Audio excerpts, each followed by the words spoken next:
આજે આપણે એક નવો રસ્તો લીધો। मेरे पापा ने ना फोन ले लिए थे इसलिए बातें कर रहे हो प्रणीत से भी फेस आके बातें कर रहे हो ट्राई कर रहे हो आप लोग इतनी मेहनत क्यों कर रहे हो करने दो उसको मेहनत હવે સાંભળ डैडी फटाफट चलो ना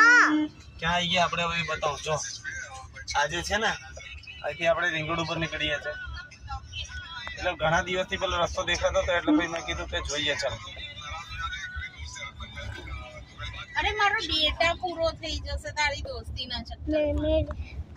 मेरे पापा ने फोन ले ली था इसलिए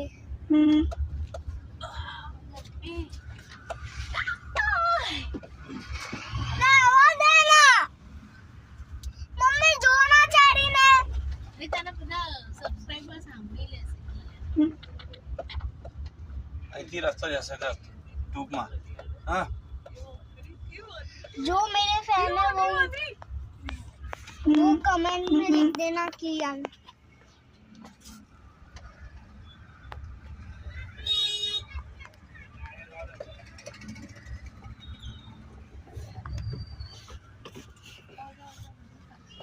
अभी तक हम लोग यहाँ पे ही पहुंचे हैं।